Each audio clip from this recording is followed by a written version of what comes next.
مساء النور للجميع، إن شاء الله تكونوا بألف خير وبألف صحة جيدة. مولود 27 الشهر لا نزال مع الجوزاء العشرية الأولى، مولود جيد بالمناورة، لا يدع أحد يعلم ما يدور في خاطره أو ما يدور في حياته أو داخله. شخصية سرية، يظهر فقط للآخرين ما يريد إظهاره. مولود يحب المطاردة، فإذا أردت أن تكسبه دعه يطاردك، لا تطارده. مولود لا يظهر عليه النضوج العقلي الكامل من ناحية الحب والعاطفة والأمور الحياتية. النضوج هون بمعنى النضوج وليس بمعنى أي شيء آخر. يتغير دائما، يعيش دائما في الماضي، كل ما صار معه أي مشكلة بتذكر الماضي، ذكريات الماضي، بتذكر الطفولة، يعود دائما إلى هذه الفترة، لا يعيش في الوقت الحالي أو بحاول لحل المشكلة الحالية، وهون تأتي مشكلة النضوج. مولود قلق دائما مما يسبب له الكثير من الأمراض. في الحب يتفق مع السرطان، يختلف مع الحوت، رقمه 5 و9، ألوانه البرتقالي والأصفر، أيامه الأربعاء والثلاثاء. عزيزي وعزيزتي مولود غدا، كل عام وأنتم بألف خير. شو مخبي لكم بكرة؟ مواجهات بشكل عام على جميع الأصعدة الداخلية في أمور المنزل والبيت. هذه المواجهات ممكن يطلع البعض منكم منها خسران في حال لم يحكم رأيه وعقله بطريقة إيجابية. البعض من الأشخاص اللي حواليكم عم بيحاولوا يمشوا الأمور إلى مصلحتهم إن فقط، ولا يريدون الانتباه إلى مصالح الآخرين. العلاقة مع الشريك بهالفترة مناورات كتيرة، حاولوا تطولوا بالكم، الكبرياء ما بيمشي حاله بهالحالة. كل عام وأنتم بألف خير. مولود برج الحمل غدا يوم جيد للأحوال المالية والأوضاع العامة، أما الوضع النفسي فللأسف وضع ليس جيد بخلال هذه الفترة. ساعة فوق ساعة تحت، يوم بتكون مشرقة يوم بتكون مغيمة حسب الطقس. وأموركم مع العاطفة والشريك فيها الكثير من المشاكل بهالفترة.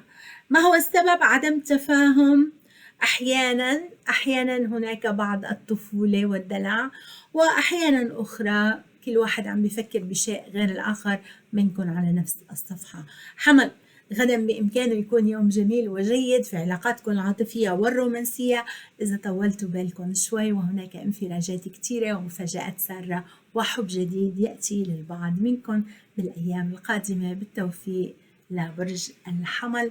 لا تنسوا تحضروا أبراج شهر 6 في مكتبة القناة. عزيزي وعزيزتي مولود برج الثور، الحب يدق على الباب. دق ولا لسه؟ اللي دق عليه الحب بليز يكتب لي بالتعليقات. الحب يدق على الباب وانتم عم تقرروا باخد أو ما باخد.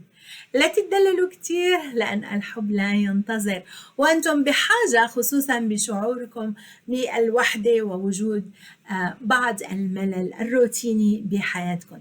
ضروري تنتبهوا لصحتكم بهالفترة. علاقتكم مع الشريك فيها كتير من الخلافات أو عدم التفاهم لسبب أو لآخر، والبعض منكم متصور إنه الحب بطريقة أخرى غير الطريقة التي يعيش بها الآن. في منكم حاب الابتعاد عن الناس والجلوس لوحده. المال والأعمال هي على قائمة الاهتمام. بعض الصعوبات المالية عم يمر فيها الثور غدا وفي الأيام المقبلة. بالتوفيق للثور. اعملوا اشتراك، شير ولايك، وقراءة الخاصة www.mjtarot.com. عزيزي وعزيزتي مولود برج الجوزاء، السفر الآن ليس من الأوضاع الجيدة، في تأخير من ناحية السفر. الأشخاص اللي عم يسألوني عن السفر الوضع غير جيد، ممكن خلال أسبوعين أو شهرين تصير في تغييرات إيجابية كتيرة وتقدم إلى الأفضل من ناحية الأسفار. البحث عن العمل أيضا جيد. أما الحب والعاطفة، الحب ناطركم بانتظار إشارة منكم وتغييرات كتيرة في الحب والعاطفة وحب جديد أيضا. بعض من شركائكم عم بيراقبوكم بشكل مستمر ودائم. انتبهوا شو بدكم تحطوا على السوشيال ميديا، والتفاهم مع الشريك الحالي ضروري حتى لا توقعوا بالخلافات. جوزاء بليز احضروا شهر 6 نزل امبارح، بالتوفيق إن شاء الله. عزيزي وعزيزتي برج السرطان، سرطان بهالفترة عم بحس إنه شو ما عمل مش عم ينجح، أو ممكن يكون مطلوب منكم فوق طاقتكم. ما في وقت كتير لتضيعوه، في أشياء كتير لازم تنجزوها، خصوصا الأشخاص اللي عندهم انتقال ودراسة. بدكم تلحقوا على الدرس، لأنه بعد فترة رح تنسألوا عن هذه الدروس ونتائج الامتحانات. عزيزي وعزيزتي السرطان، عم شوف بعض العناد مسيطر على حياتكم بهالفترة، وبعض الأشياء مريتوا فيها ربما لم تنتبهوا إلى الأمور أو رسائل الكون. في الحب والعاطفة، الحب جيد ولكنه بعيد لسبب أو لآخر. يمكن ما عم تقتنعوا إنه آن الأوان لتغيروا الوضع اللي أنتوا فيه، أو البعض منكم عنيد مع الشريك في خلال هذه الفترة. سرطان أبرز شهر 6 نزلت امبارح، بليز احضروها. عزيزي وعزيزتي السرطان، خلافات داخل البيت كتيرة مع الأسرة، مع العائلة، مع الأولاد. حاولوا تطولوا بالكم، انفراجات قريبة ولكن ليس الآن، هو نهار وبيمرق. مولود برج الأسد، بليز اعملوا اشتراك، شير، لايك، سبسكرايب، علقوا الجرس للقراءات الخاصة. لاقولي على www.mjchannel.com. أسد، الوضع بيطمن من ناحية الصداقات، الأسرة والجيران. أما على صعيد الشراكة والحب، فالشريك أو الشريكة بهالفترة معندين، مش عم يعطوا الكثير من الاهتمام. أنتم أيضا بهالفترة عم بتنقلوا من زهرة إلى زهرة كتير بهالمرحلة لسبب وجود بعض القلق. اتصالات كتيرة على الهاتف، أخبار كتيرة، شركات جديدة، أكثر من حب عم يطرقوا الباب. يا ترى أنتم مين رح تختاروا؟ هل رح تختاروا الجوزاء أم رح تختاروا العقرب؟ خبروني شو بصير معكم. البعض منكم القوس يدق على بابه أيضا، والسرطان. عزيزي وعزيزتي الأسد، الناحية المالية بهالفترة فيها بعض التغييرات الإيجابية. فئة منكم خسرت بعض المال، ولكن سيأتيكم الكثير من المال قريبا، بالتوفيق إن شاء الله. مولود برج العذراء، عذراء بلشت الأمور تتحسن معكم بشكل كتير جيد وكتير إيجابي. الأيام اللي مرت إلى جانب اليوم وبكرة سيكون يوم جيد إيجابي ورائع. تفاهم مع الشريك، تفاهم مع الحبيب، لقاء في الحب، أخذ قرار في خصوص شو رح تعملوا بالمرحلة الجاية. الأشخاص اللي حابين يجيبوا أطفال، غدا من الأيام الجيدة لهذا الشيء. وأموركم المالية في تحسن أيضا، والعاطفة عم يمر عليها مرحلة من الهدوء. المشكلة الوحيدة هي بلقاءاتكم مع السلطة، الأب، العم، الأشخاص المسؤولين. هون في بعض الخلافات بالرأي، بدنا ننتبه للصحة أيضا. عزيزي وعزيزتي العذراء، بليز تابعوا أبراج شهر 6 نزلت امبارح، للقراءات الخاصة لاقولي على www.mjchannel.com. عذراء، بدي نبهكم من الصرف الكتير وطلوع الخلق، وحاولوا تتصرفوا بهدوء في الأيام القادمة وغدا، بس بكرة نهار جيد.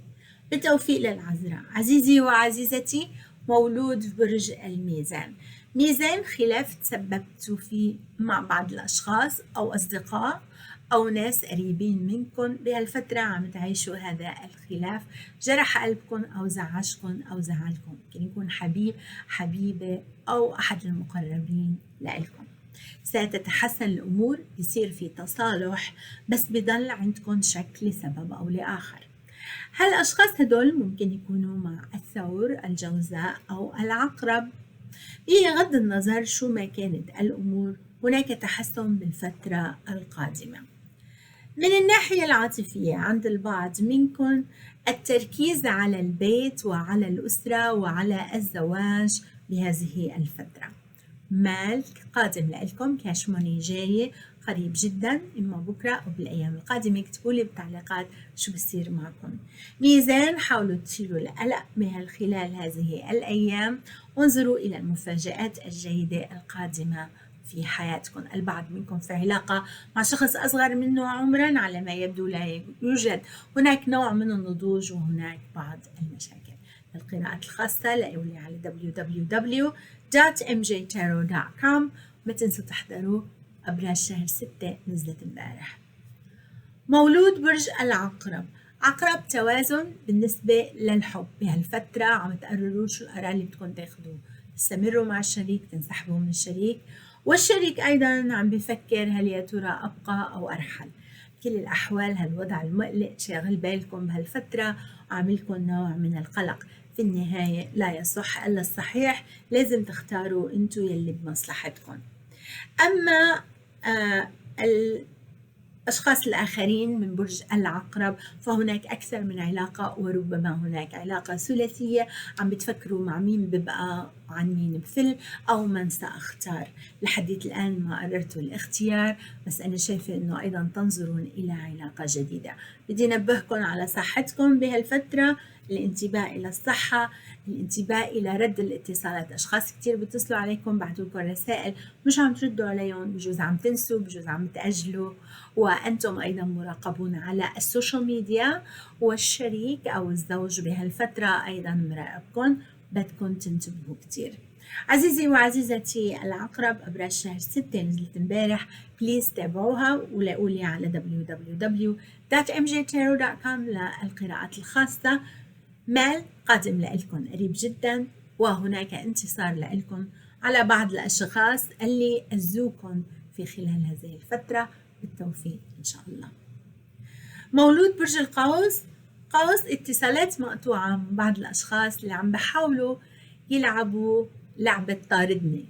أوكي، هدول الأشخاص بحبوا المطاردة، يمكن تعرفتوا عليهم بوقت جديد، يمكن تعرفتوا عليهم ضمن ظروف معينة، مش عم يتصرفوا بالبروتوكول اللي معترف عليه، ولذلك هناك نوع من المطاردة. أي نعم القوس بحب المطاردة، بس بيحب يكون هو اللي مطارد أو عم بيطارد. هون الوضع مختلف، هدول الأشخاص ليس عندهم أيضا النضوج الكافي في العلاقة. بدي منكم تنتبهوا إلى بعض الأموال التي ستضطروا إلى صرفها قريبا، إما على البيت أو على الأسرة. حاولوا تعملوا ميزانية معينة. تغييرات إيجابية جديدة، فرص جديدة لإلكم، وبعض منكم عم بحاول يحقق بعض الأحلام اللي له فترة عم بفكر فيها. غدا من الأيام اللي أحلامكم حتكون كتيرة، جربوا اكتبوا أحلامكم بكرة.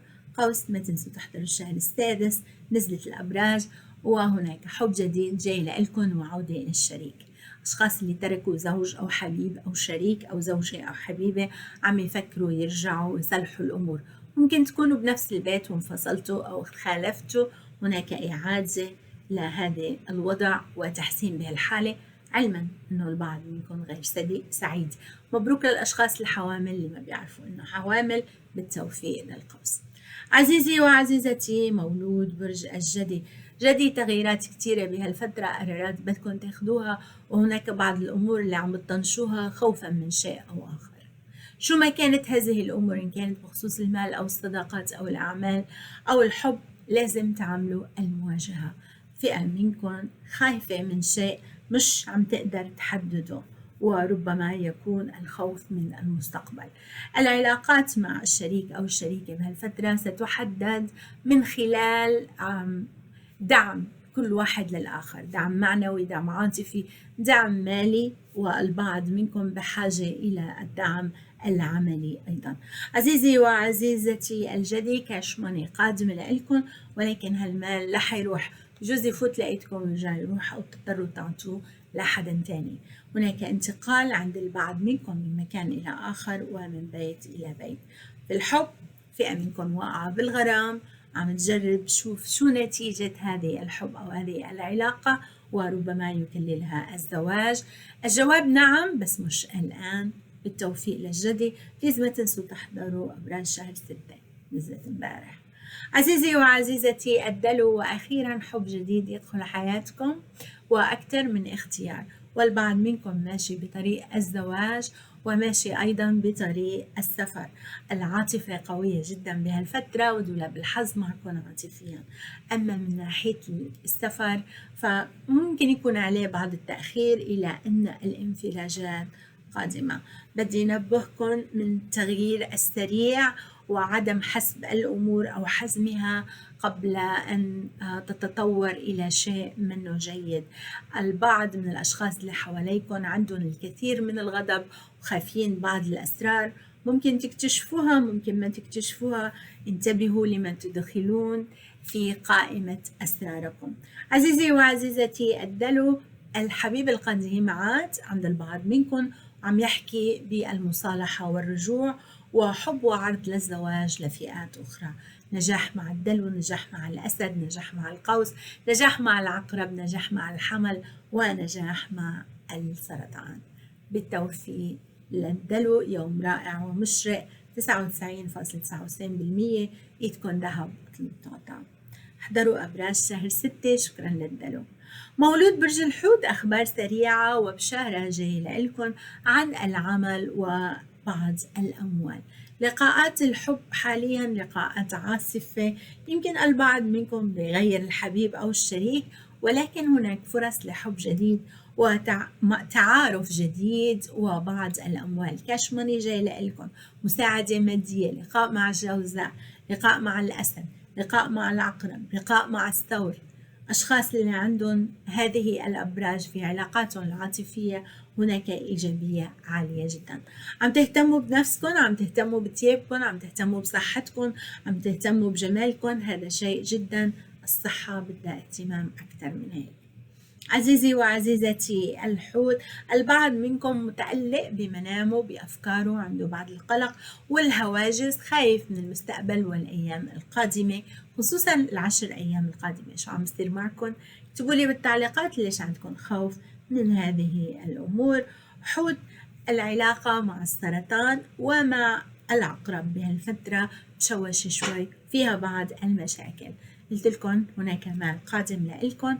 مبروك وبالتوفيق. بليز احضروا أبراج شهر 6. بتكون قراءة خاصة، بليز لاقوا لي على www.mjtarot.com. شكرا لكم وجميع الأبراج. أما الأشخاص اللي ربحوا معي في القرعة، في عندي شريهان الدراسة بالنسبة لشهر 6. عندك يا شريهان امتحانات، أنا دايما أقول ادرسوا بتنجحوا. واضح أنه أنت شطورة وعندك تركيز، وإن شاء الله بيكون النجاح حليفك.